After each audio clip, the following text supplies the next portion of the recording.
اعوذ باللہ من الشیطان اللعین الرجیم بسم اللہ الرحمن الرحیم۔ السلام علیکم برادران، آپ لوگوں کو علم ہے کہ محرم الاحرام کا چاند نظر آ چکا ہے اور محرم الاحرام کا آج پہلا دن ہے اور آج کی رات دوسری رات ہوگی، اور اس سلسلے میں ہماری آج کی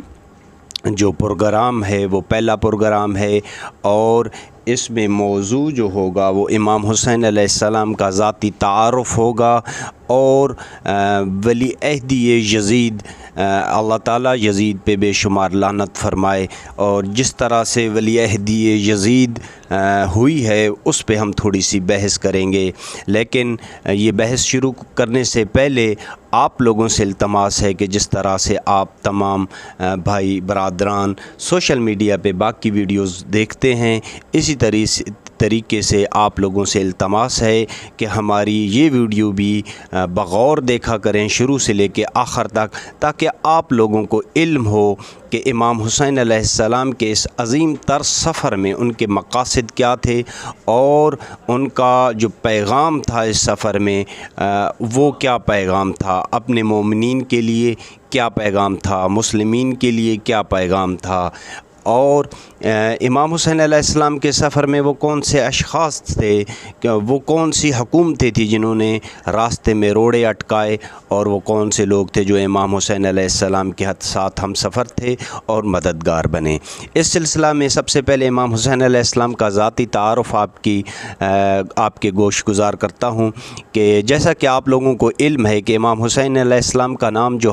حسین ہے یہ حسن سے تصغیر ہوا ہے، حسن سے نکلا ہے، اور بعض علماء لکھتے ہیں، راوی لکھتے ہیں کہ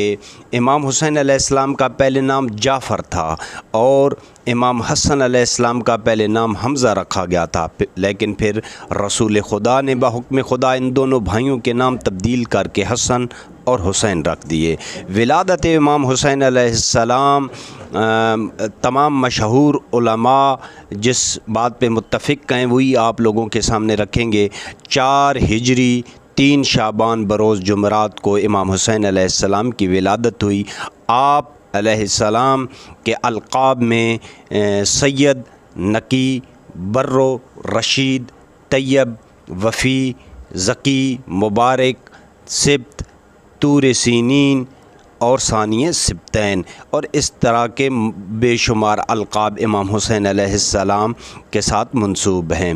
امام علیہ السلام کی کنیت میں 3 نام مشہور ہوئے، جن میں پہلی کنیت امام علیہ السلام کی ابو عبداللہ ہے، اور دوسری کنیت ابو الائمہ ہے، اور تیسری کنیت جو مشہور ہوئی وہ ابو المساکین ہے۔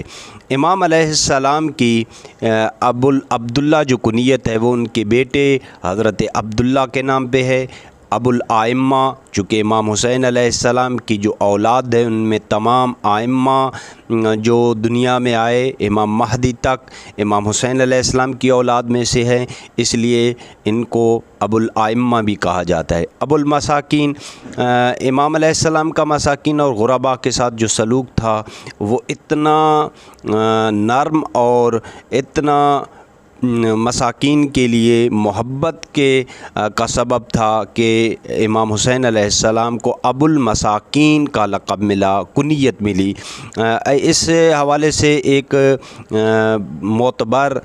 عالم نے ایک واقعہ لکھا ہے کہ امام حسین علیہ السلام ایک جگہ سے گزر رہے تھے تو وہاں بہت سارے مساکین ایک چادر کے مٹی کے اوپر چادر ڈال کے کچھ ان کے سامنے ہڈیاں، خالی ہڈیاں پڑی ہوئی تھیں، اور وہ خالی ہڈیاں کو چوس رہے تھے یا کھا رہے تھے۔ یہاں سے امام حسین علیہ السلام جب گزرے تو انہوں نے امام حسین علیہ السلام کو دعوت دی کہ ہمارے پاس بیٹھیں۔ امام علیہ السلام نے ان کی دعوت قبول کی اور ان کے پاس بیٹھ گئے، اور ان کے ساتھ جو بھی ان کا وہ کھانا تھا وہ نوش فرمانے لگ پڑے۔ جب امام علیہ السلام نے ان کی دعوت قبول کرنے کے بعد، ان کا کھانا تناول کرنے کے بعد جب اٹھے تو امام علیہ السلام نے کہا کہ میں نے آپ لوگوں کی دعوت قبول کی ہے، اب آپ کو میں دعوت دیتا ہوں کہ آپ میری دعوت قبول کریں اور میرے ساتھ میرے ہمراہ میرے گھر آ کے کھانا کھائیں۔ تو یوں امام علیہ السلام جو ہیں ابو المساکین کی کنیت سے بھی مشہور ہیں۔ امام علیہ السلام کی زندگی مبارک جو ہے، عمر مبارک، وہ 57 سال بھی لکھی گئی ہے اور 58 سال بھی لکھی گئی ہے۔ اس طرح سے امام علیہ السلام کل ٹوٹل 58 سال کی زندگی جی سکے ہیں۔ امام علیہ السلام کی بیویوں میں آپ کی کنیزوں کے علاوہ 5 خواتین ہیں جن سے امام علیہ السلام نے عقد کیا، جن میں سب سے پہلے بی بی شیر بانو۔ بی بی شیر بانو، ان کا نام سبت ابن جوزی نے اپنی کتاب میں غزالہ لکھا ہے، بعض نے سلافہ اور بعض نے ام سلمہ بھی لکھا ہے۔ کتاب الکشف الغمہ میں اس بی بی کا نام خولہ بھی رکھا ہے، خولہ بھی لکھا ہوا ہے، جبکہ امیر المومنین نے شادی کے بعد آپ کا نام شہر بانو رکھ دیا تھا۔ دوسری بیوی جناب امام حسین علیہ السلام کی لیلہ بنت ابو المرہ بن عروہ بن مسعود ہیں۔ تیسری بیوی جناب رباب بنت امرا قیس بن عدی ہیں۔ چوتھی بیوی جو امام حسین علیہ السلام کی چوتھی زوجہ ہیں وہ ام الاسحاق بن طلحہ بن عبید اللہ تمیمی ہے، اور پانچویں بیوی جو امام حسین علیہ السلام کی زوجہ ہیں قضایہ، جن کے والد کا نام کتب تاریخ میں صحیح طریقے سے ملتا نہیں ہے۔ امام حسین علیہ السلام کی اولاد میں بھی اسی طرح سا روایتوں میں تھوڑا اختلاف ہے۔ کچھ کہتے ہیں 4 بیٹے تھے، کچھ کہتے ہیں کہ 6 بیٹے تھے، لیکن جو مستند ہے اور جس پہ تمام علماء متفق ہیں، ان میں امام علیہ السلام کے 6 بیٹے اور 4 بیٹیاں شامل ہیں۔ امام علیہ السلام کے پہلے بیٹے جو امام علیہ السلام کے پہلے بیٹے ہیں وہ حضرت علی اکبر علیہ السلام ہیں، جو کربلا میں شہید ہوئے اور جن کی والدہ کا نام جناب لیلہ بنت عروہ تھی۔ دوسرے بیٹے امام علیہ السلام کے علی اوسط ہیں، جن کا لقب زین العابدین ہے، سید السجاد ہے، اور یہ ہمارے چوتھے امام ہے امام سجاد علیہ السلام۔ ان کی والدہ کا نام شہر بانو ہے۔ تیسرے جو امام علیہ السلام کے بیٹے ہیں ان کا نام علی اصغر ہے، جو طفل شیر خوار تھے اور کربلا میں شہید ہوئے۔ چوتھے بیٹے امام علیہ السلام کے محمد ہیں، جو کربلا میں امام حسین علیہ السلام کے ساتھ شہید ہوئے۔ پانچویں بیٹے حضرت امام حسین علیہ السلام کے عبداللہ، جو ایک لحظہ کے تھے یا 1 گھنٹے کے تھے، جو ظہر عاشورہ کے وقت ہی پیدا ہوئے اور اسی وقت ہی شہید ہو گئے۔ چھٹے بیٹے جعفر ہیں، جن کی ماں قضایہ تھیں اور یہ اپنے بابا کی زندگی میں ہی وفات پا گئے۔ امام علیہ السلام کی 4 بیٹیاں ہیں اور ان بیٹیوں کے نام یہ ہیں: ایک فاطمہ صغریٰ جو عبداللہ کی بہن ہے، وہ عبداللہ جو روز عاشورہ پیدا ہوئے تھے اور اسی دن شہید ہو گئے تھے۔ یہ بی بی مدینہ نہیں گئی تھیں اور ان کا کربلا کے سفر میں کوئی بھی کردار کتب تاریخ میں موجود نہیں ہے۔ دوسری بیٹی جو امام علیہ السلام کی ہیں وہ سکینہ ہیں، سکینہ بنت الحسین، جن کی ماں کا نام رباب بنت امر القیس ہے، اور تیسری بیٹی فاطمہ کبریٰ ہیں۔ یہ امام حسن علیہ السلام کے بڑے بیٹے حسن مثنیٰ کی زوجہ تھیں، ان کی ماں کا نام ام اسحاق ہے۔ چوتھی بیٹی جناب رقیہ ہے اور جن کی ماں کا نام شیر بانو ہے۔ اس طرح سے امام علیہ السلام کے اس خاندان اور یہ جو تعارف ہے امام علیہ السلام کا، یہ امام علیہ السلام کا تعارف، یہ شخصی تعارف ہے کہ امام علیہ السلام کی کتنی بیویاں تھیں، کتنے بیٹے تھے، کتنی بیٹیاں تھیں۔ اس طریقے سے امام علیہ السلام کو، مومنین کو، مسلمین کو یہ چیزیں یاد ہونی چاہیے اور علم ہونا چاہیے ان باتوں کا۔ اب ہم ان چیزوں کی طرف چلتے ہیں کہ جہاں سے اب ہم نے اپنے موضوع کا آغاز کرنا ہے۔ یہ واقعہ 56 ہجری کا ہے کہ جب امیر شام معاویہ نے یہ پختہ ارادہ کر لیا تھا کہ یزید کے لیے عوام سے بیعت لینی ہے، چونکہ عوام کی اکثریت اس سے متنفر تھی اور وہ سختی سے یزید کی ولی عہدی کا انکار کرتے تھے، لہٰذا معاویہ نے کچھ لوگوں کو زر و دولت سے خریدا اور کچھ کو دھمکیوں اور تہدیدوں سے نرم کیا، یوں یزید کی ولی عہدی عوام پر مسلط کی گئی۔ البتہ اس امر کو مضبوط کرنے کے لیے مغیرہ بن شعیب نے اہم کردار ادا کیا، اور اس کی تفصیل یہ ہے کہ مغیرہ والی کوفہ تھا، یعنی کوفہ کا گورنر تھا اس وقت، اور شام سے وہاں سے کوفہ سے جب شام آیا اور معاویہ سے گفتگو کے درمیان کمزوری اور سستی اور بڑھاپے کی بات کی اور کہا کہ میں اب اپنی امارت کوفہ کی امارت سے استعفیٰ دینا چاہتا ہوں، میرا بڑھاپا ہے، تو معاویہ نے اس کا جو استعفیٰ ہے وہ قبول کیا اور اس کی جگہ سعد بن عاص کو کوفہ کا امیر بنایا۔ مغیرہ نے خفیہ طور پر یزید سے ملاقات کی اور اسے کہا کہ آج صحابہ رسول اور قریش کے بزرگان موجود نہیں ہیں، ان کی اولادیں حسن و فضل و عقل و فہم میں تم سے افضل و برتر نہیں ہیں، پس معاویہ لوگوں سے تمہاری بیعت کیوں نہیں لیتا؟ یزید جو اپنے آپ کو حکومت کے لائق نہ سمجھتا تھا کہا کہ کیا یہ کام میرے لیے درست ہے؟ مغیرہ نے جواب دیا کہ ہاں، یہ کام تو بڑا آسان ہے، مشیروں کے ذریعے تم تمام ریاستوں پہ حکمرانی آسانی سے کر سکتے ہو۔ یزید فوراً معاویہ کے پاس گیا اور مغیرہ کی تجویز پیش کی۔ معاویہ نے مغیرہ کو بلایا اور اس سے بیعت کے متعلق گفتگو کی۔ مغیرہ نے کہا معاویہ تم خود عثمان کے قتل کے بعد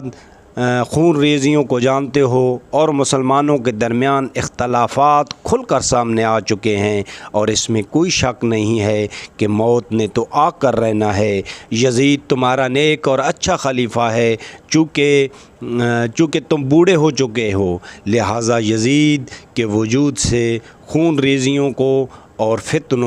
فتنوں کو دبایا جا سکتا ہے۔ معاویہ نے کہا اس امر کے لیے کوئی عاقل شخص کا ہونا نہایت ضروری ہے۔ مغیرہ نے کہا کوفہ سے بیعت لینا میری ذمہ داری ہے اور بصرہ کے لیے زیاد بن ابیہ ہے۔ جب عراق مطیع ہو جائے گا، یعنی جب عراق بیعت کر جائے گا تو کسی اور مقام سے مخالفت نہ ہو سکے گی۔ معاویہ گھر گیا اور اپنی بیوی سے بات کی اور اس سے کہا کہ مغیرہ مجھے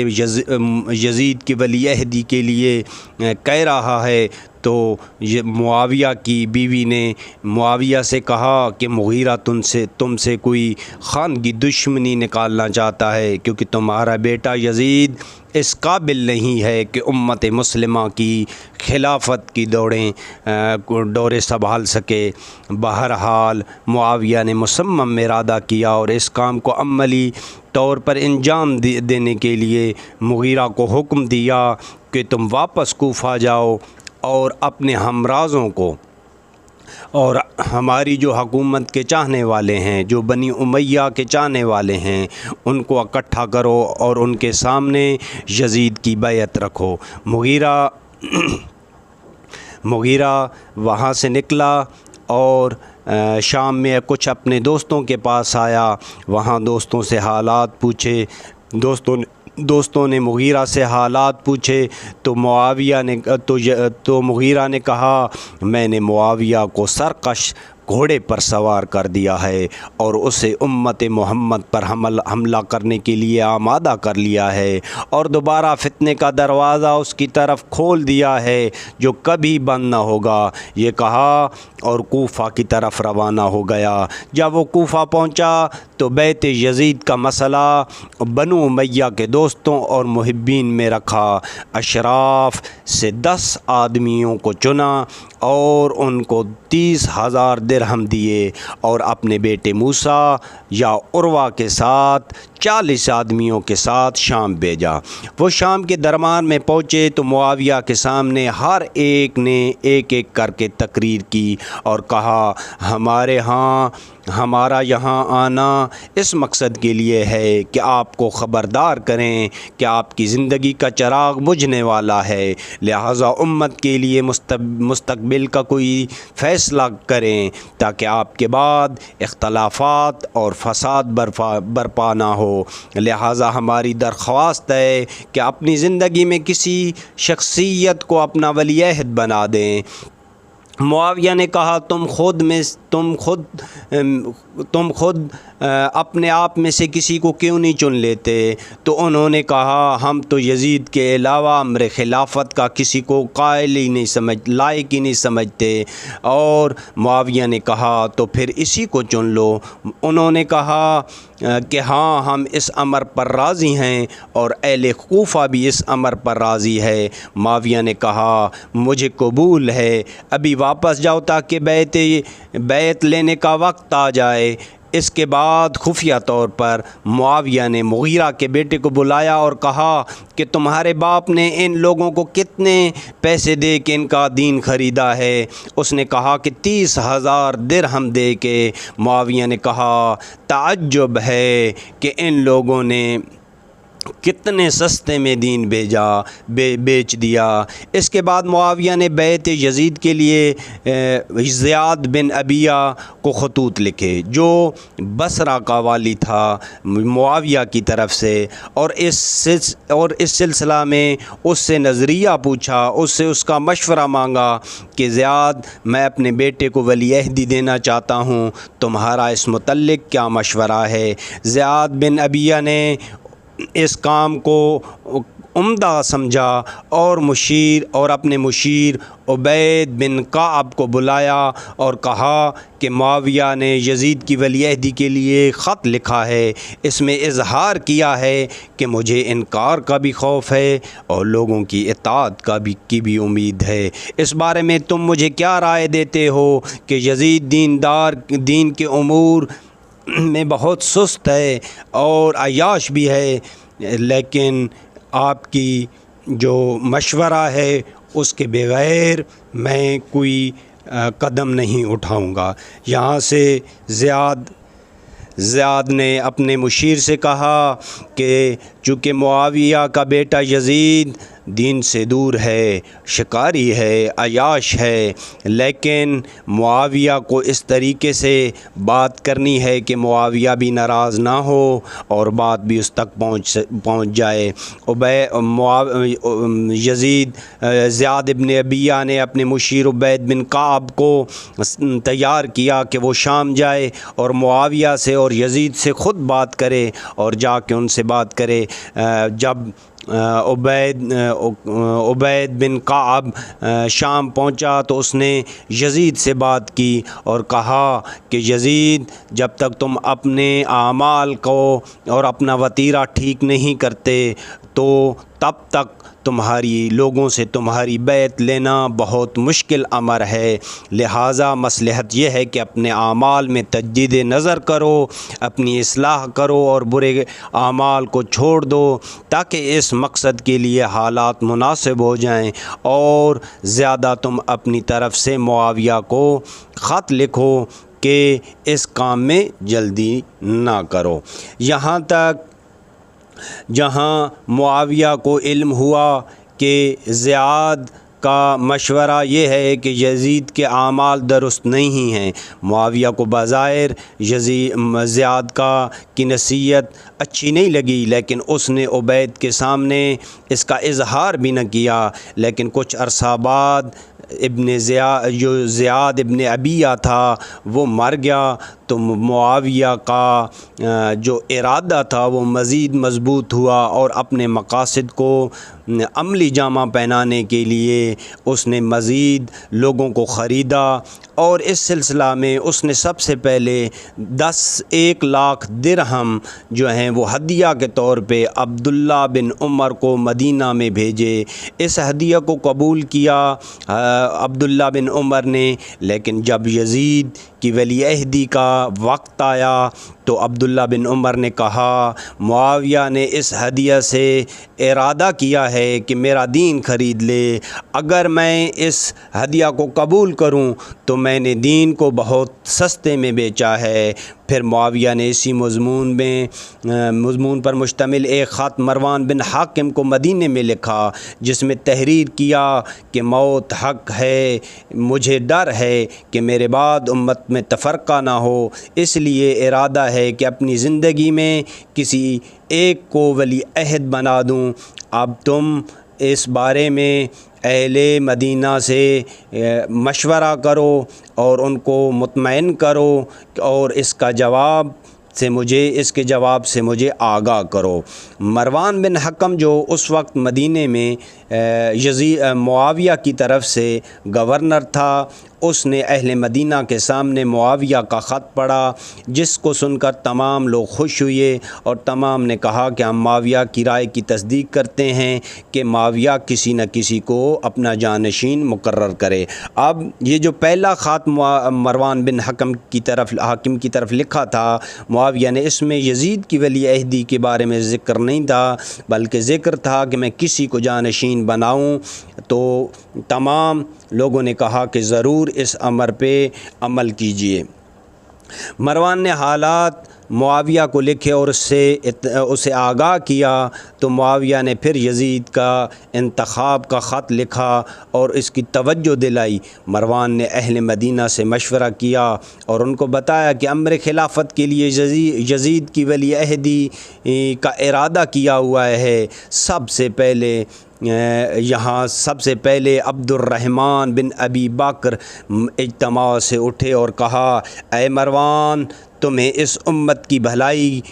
کی کوئی سوچ نہیں ہے، بلکہ تم تو چاہتے ہو کہ قیصر و کسریٰ کا قانون جاری رہے اور ایک بادشاہ مرے تو دوسرا بادشاہ آ بیٹھے۔ مروان نے یہ سنا تو کہا، اے لوگو، یہ وہی شخص ہے جس کے بارے میں قرآن نے فرمایا۔ یہاں پہ مروان نے ایک قرآن کی آیت پڑھی اور جو سورہ احقاف کی 17 نمبر آیت ہے، اس کے جواب میں عبد الرحمن نے کہا، اے زرقا کے بیٹے، آیات قرآنی کو ہمارے بارے میں تعویل کیوں کر رہا ہے؟ تو یوں بات چلتے ہوئے اس کے بعد جب یزید کی معاویہ کا موت کا وقت قریب آیا، میں مختصر کر کے آگے چلتا ہوں، تو معاویہ نے اپنا ایک وصیت نامہ تحریر کیا اور اس وصیت نامے میں مکمل طور پہ لکھا کہ میرے بعد جو ولی عہد ہے وہ میری طرف سے یزید ابن معاویہ ہے اور تمام لوگوں کو اس کی بیعت کرنی چاہیے۔ وصیت نامہ برائے یزید جو لکھا تھا، میں وہ لفظ بلفظ پڑھ کے سناتا ہوں۔ بسم اللہ الرحمن الرحیم۔ معاویہ کی طرف سے یہ وصیت نامہ ہے برائے یزید۔ یہ عہد معاویہ ہے اپنے بیٹے کے ساتھ، میں اس کی بیعت کرتا ہوں اور خلافت اس کے حوالے کرتا ہوں تاکہ عدل و انصاف کی راہ پر چل سکے۔ خلافت یزید کے حوالے ہے اور وہ اس کا امیر ہے، اور اس سے کہا کہ اہل عدالت اور رضا کی سیرت پر چلنا ضروری ہے اور مجرموں کو جرم و جنایت کے مطابق سزا دینا ضروری ہے۔ اب یہاں پہ یہ وصیت جو یزید کے ہاتھ آ گئی تھی معاویہ کے آخری دنوں میں، تو اس کو لے کے جب معاویہ وفات پا جاتا ہے تو اس کے بعد یزید نے جو سب سے پہلا کام کیا وہ کام یہ تھا کہ تمام لوگوں کو خطوط لکھنے کے ساتھ ساتھ یزید نے جو اہل مکہ تھے تب گورنر جو تھا وہ مروان بن حکم تھا۔ مروان بن حکم کو گورنری سے ہٹاتے ہوئے اپنا چچا زاد بھائی جو ولید بن عتبہ تھا اس کو گورنر نامزد کیا اور اس کی طرف ایک خط لکھا، اور اس خط میں لکھا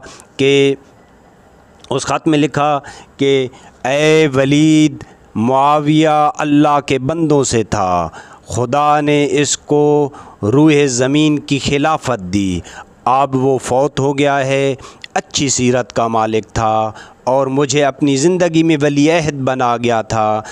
جب میرا خط پڑھو تو 3 اشخاص سے بیعت لے بغیر مجھے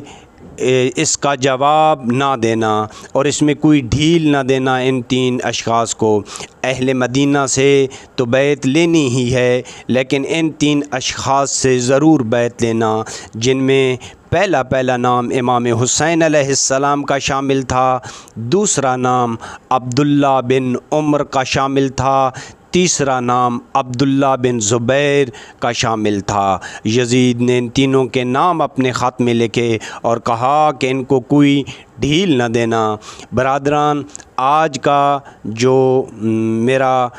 کا جو قسط ہے وہ یہیں پہ ختم ہوتی ہے۔ جو یزید نے خط لکھا ہے ولی عہد کو، گورنر کو مدینے کے، اور ولید بن عتبہ نے آگے چل کے کیسے بیعت لی یا نہیں لی، یا امام حسین علیہ السلام نے کیا جواب دیا، اور عبداللہ بن عمر نے کیا جواب دیا، عبداللہ بن زبیر نے کیا